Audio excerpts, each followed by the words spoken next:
Hello, my name's Felicity and I'm a family, couple and individual counsellor for Relate Derby. And this is the first of 5 short talks which I'm calling the 5 Ages of Autism, where I want to put forward a point of view which I hope you'll find enlightening and optimistic. And the point of view is that although autism is a developmental delay, it's not a final outcome. Delay does not mean that nothing happens. It's true that with classic autism, the development is limited, but with high-functioning autism, a longer life and the experience of joining neurotypical society makes an enormous difference. So autism at 10 is less sophisticated than autism at 20. Autism at 20 is less sophisticated than autism at 30, and so on. And so I'm going to look at autism at 10, 20, 30, 40 and 50 with the stress on progress and development, which ought to give you an understanding of the autism that you're involved with, whatever age that is, an understanding that it can lead to a new outcome, and the passage of time makes a difference. And I'm enlisting the help of a colleague of mine who's on the spectrum and has lived long enough, she's 55, to look back on her own development and fill in for us the inside story of her experience in earlier stages of life. So these talks are going to take the form of me describing the challenge of autism at such and such an age, then what can be done to support it and enhance it by helpers like counsellors. And then I'm going to turn to Kath for her comments on those experiences as she remembers them. So each of our talks will have that shape, and somewhere in there I'm hoping there'll be new information and some promising ideas for each of you about how to view autism as a temporary rather than final condition. So, starting with age 10, up to age 10, what is it that the autistic child is up against? I mean, fundamentally, what they're up against is a world of neurotypical people. It has been said there would be no problems for people on the spectrum if it weren't for neurotypical people insisting on normality all the time. So there's a sense in which every autistic child is born into the wrong place with a huge question mark in their minds. Where am I? What on earth is all this about? And what do I do with it? The only equivalent I can think of for neurotypicals would be walking in, let's say, from the dark into a bustling party, a huge event. The shock, if you come in from the dark, is the lights, the noise, the music, the gossip, the smells, the bustle. And there's a temporary sense of shock, and even a neurotypical may wonder, do they want to come to this party? And what will they be doing there if they don't know anybody? It's a challenging social moment. For the child on the spectrum, the neurotypical world is that terrifying, loud party. And there are many ways of responding to it according to your abilities and your temperament. But we see boys and girls taking slightly different paths in managing their shock at arriving, as it were, at the neurotypical world party. boys can be very tough-minded when they're little. They can think they're the only sane one in an insane world. They're the only person they really trust and the only person worth talking to. Everybody else is an idiot. And that kind of boy can be quite comfortable absenting himself in his own head from the party. He stands on the edge and does his own thing. He's likely to be troubled by sensory issues, as all autistic children can be, light, sound, and so on. He has inevitably to learn the language of the society he's arrived in. Those early 10 years are a tremendous challenge in terms of language formation. It can be that the child becomes quite a parrot, or picks up language from television or from the media, doesn't understand really its content, but uses the words. That's not optional. You have to learn a language. So a boy has no choice except to get down to it. But dyslexia is very common, so that not being able to make use of the written word is a common problem for boys on the spectrum. That kind of kid is likely to be saying, I'll get on with what interests me. This is a world of stupidity.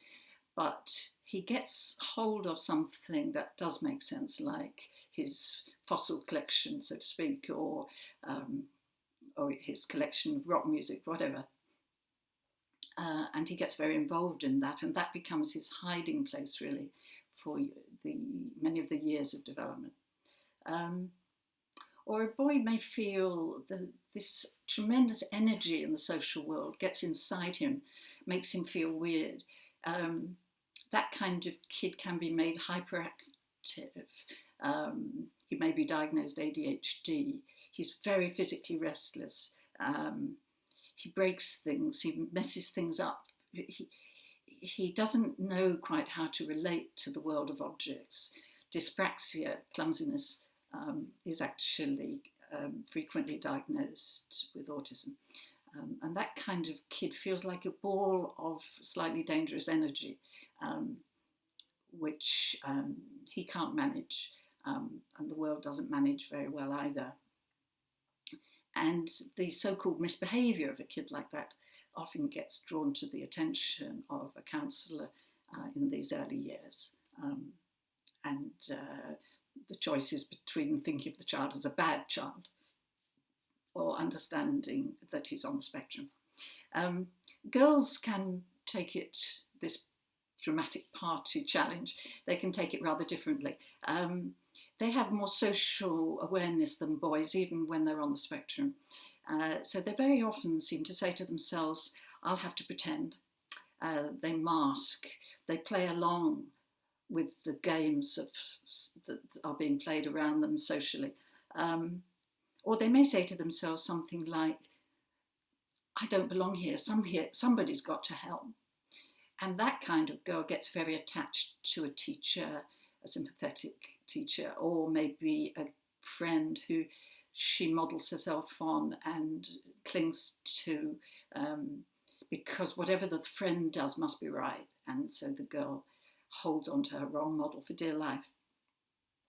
A girl may also take the view, as this dramatic party overwhelms her, that she feels so bad, she's so frightened and disturbed by not belonging, that she says to herself, I must be ill.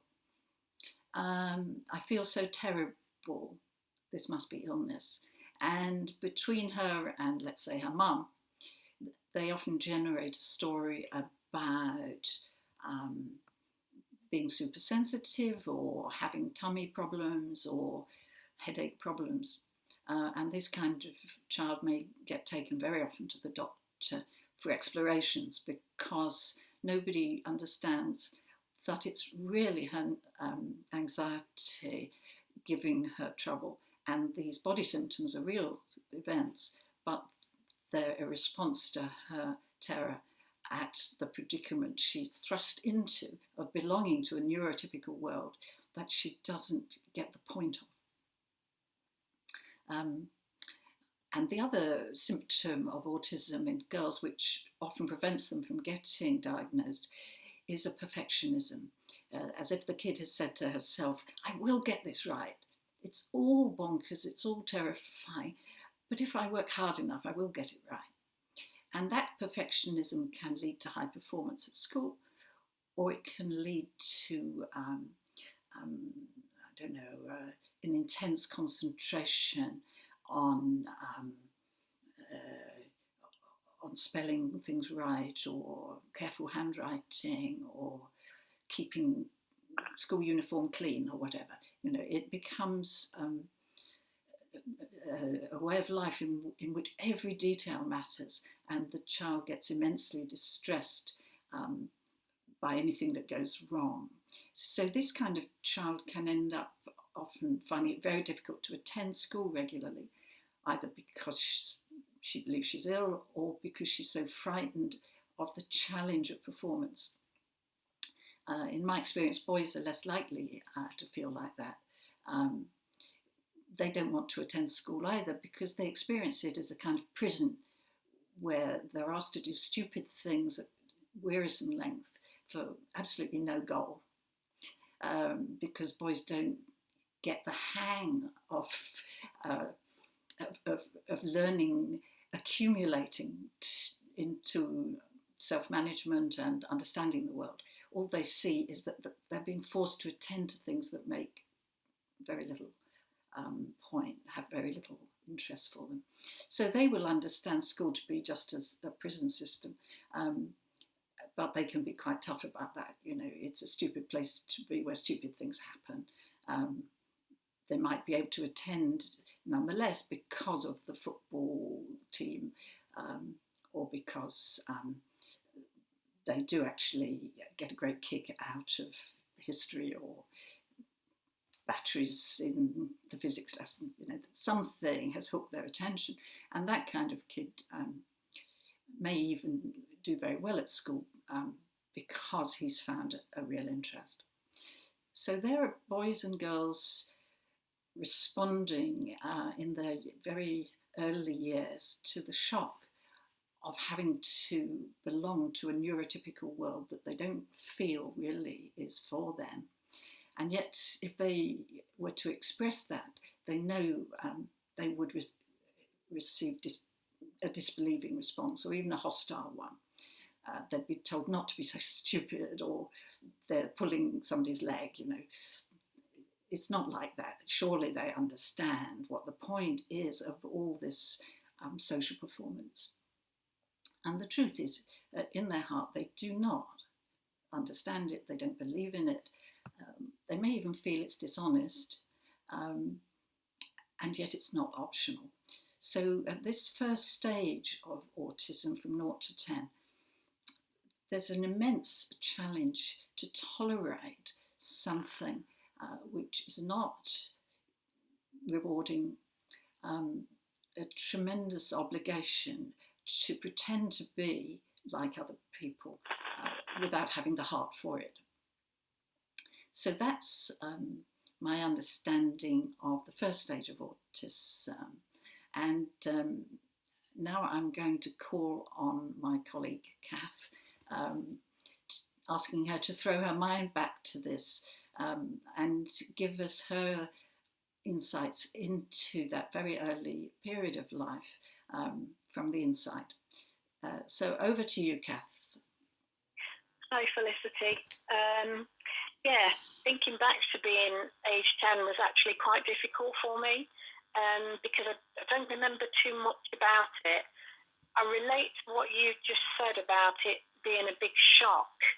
And I do remember that, actually. I hated school, and I felt totally bewildered by it all.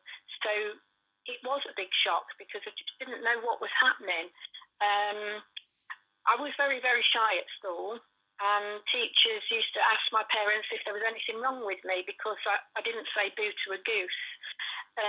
I think that was because of the overwhelming anxiety and panic that I was feeling at that time, but obviously didn't know that's what it was. So my behaviour, I was really very well behaved because I daren't do anything. I always remember not being able to learn my times tables and thinking, hang on a minute, I've learned one set and now you're asking me to learn another set. And I used to get very frustrated with that. And it was a real painful thing because I remember having to stand up in front of the class and the teacher would ask us a random times table question. And I'd just freeze because I didn't know them. So the anxiety just took over and I just couldn't do it. I only had one best friend at school because more than one friend was too much for me to even comprehend. The demands from two different people would have been far too much for me to cope with. Looking back, she probably was a bit of a bully, I guess. She told me what to do and, how to be. And I suppose to a certain extent that's what I needed because I didn't know what to do. But I can understand now how easy it is for children on the spectrum to be bullied because they don't understand that's what's happening to them. I guess I would have been getting ready for doing exams up to secondary school, but no one ever told me what revision was. No one ever told me how to revise or how to prepare for tests and exams. So that was another set of bewilderment. And going back to what you were saying, I was a very, very sensitive person. And I was very, very tired all the time. And so I think that was because I was working so much harder to understand what was going on. Yeah. So, what do you think would have helped you, Kath? What kind of support is appropriate for this age and stage? I think a mentor, somebody to show them exactly what to do. If they're not picking up things like times tables, then it being taught in a different way. I think if someone had actually put it in some kind of context for me, I know now they do things like, they use buttons, so something visual would have been really helpful. Two sets of two buttons or two sets of three buttons, that would have made a bit more sense to me. And not the assumption that every child knows instinctively what to do, because we don't. Yeah. So a bit more empathy and a bit more recognition that actually this child needs to be taught in a different way. Yeah. And could anything have been done about your fatigue, Kath? Yeah, I think so. Looking back, possibly doing things, switching from something that was where you had to use your mind to maybe doing something practical so that you didn't have to constantly be thinking about things, if that makes sense. So, maybe more artistic kind of things that help relax the mind a little bit. I know now in some schools they actually do mindfulness, which, would have been brilliant when I was at school at 10, to just be able to learn some skills to switch the brain off a bit and stop with the constant thoughts that were, going round and round and round. Yeah. Okay, thank you very much, Kath. We'll leave it there, and I look forward to picking up these points with you when we talk about the next stage of life. Okay. What moves on by the age of 20. So goodbye till then. Okay, thank you. Bye.